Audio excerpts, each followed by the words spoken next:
Okay. Good afternoon, ladies and gentlemen. Welcome back to the Forge. I'm DML, and today we're going to be talking about the Yeti.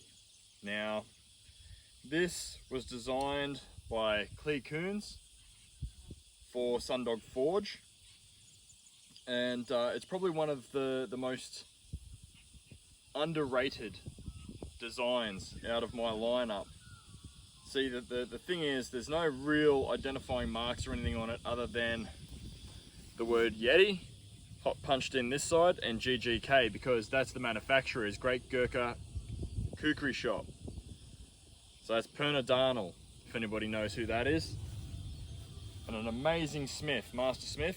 And I've just got to say, as simple as it looks, the more I've used this, the more I've come to really appreciate it. It's a stick tang design, peened on the butt cap. Everything is solid copper, so copper butt cap, solid bolster. I'll just give you a quick flyover and close-up of that.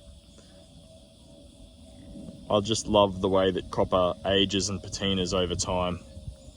You get all your different rainbow colors through there, it's amazing. Handle shape is incredible. It's got a very nice palm swell there.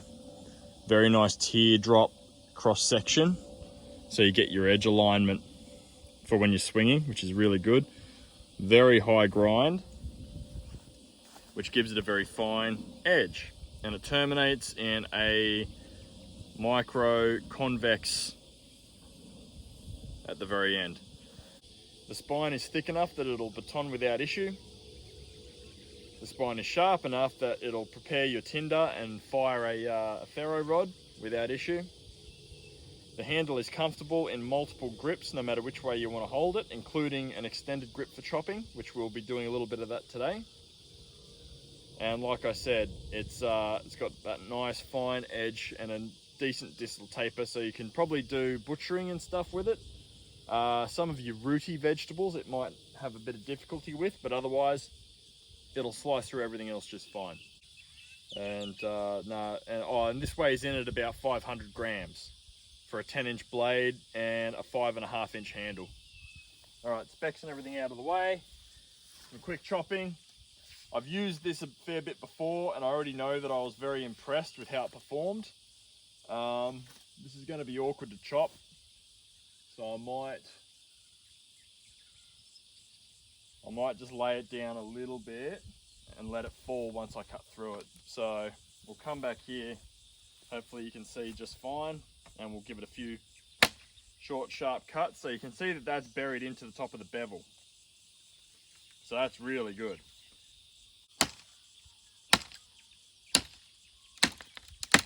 There we go. All right, so that's the hardest bit out of the way. All right.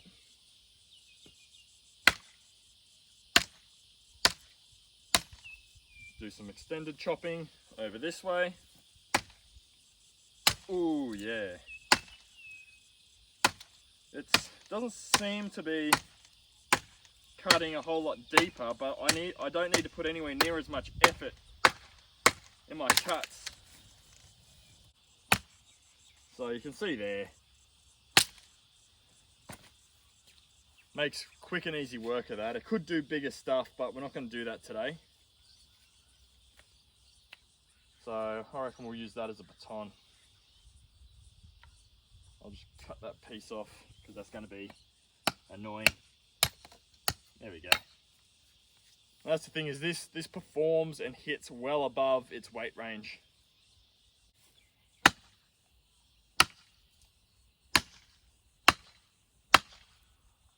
Well, it likes to dig in.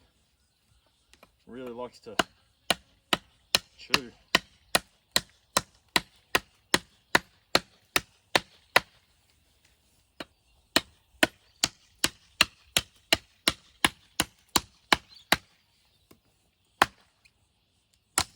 There we go.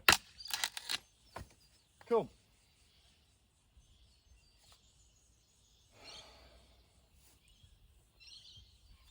So if you needed a campfire, that's fine. Go on a reverse grip for your chest levers if you wanted to Do your curls and stuff. Same as you would with a bushcraft knife. If you wanted your powerful cuts. Sometimes you do for this wood too, because it's not a soft wood. It can be difficult to sort of carve on. And there's no finger choil, but you don't need one for this design because of how far, or basically where the point of balance is. You know, this is more for utility and less for heavy work. But it'll still do the heavy stuff too, just at a sacrifice for power to a point. So there you go, it does your curls. Alright, so cross batoning is rather than batoning through the center of something to split it out, you're batoning it this way. So the idea is the knife doesn't have the weight that the wood does, but it has the edge. What I can do is some controlled chopping like this. Right, and then I remove the knife and I can V it out this way. 5160, heat treated correctly, should have no problem at all doing this. See? So with a heavy baton against a large piece of wood, you should be able to safely take out larger chunks than you would just by chopping. And that's the intention of cross batoning, especially with a smaller knife like a belt knife.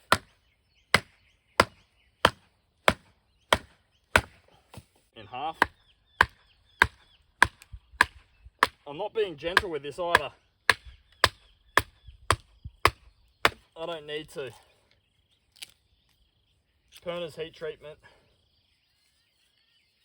is good, and I know that. Alright, and then there you go, you've gotten into your wood and you can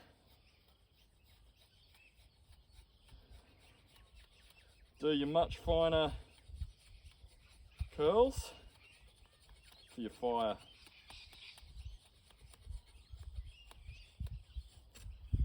There you go.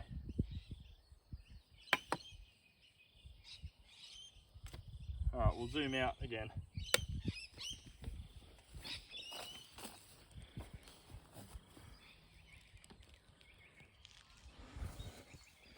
So there you go. It does fine curls, fine carving, chops stuff of a decent size. Get off there, green ant. How good is that?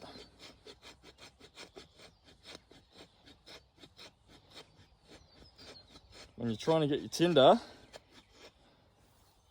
this stuff is amazing because it's got all your little furry bits attached to it. And it's sharp enough that it'll hit your tinder, your fire steel as well. It's starting to rain, so I'm gonna have to hurry this up. I'll show you how it goes with the fire steel real quick, and then we'll have to wind this review up. But very much an underrated design in my lineup. It's a pretty awesome knife. Fire steel, and it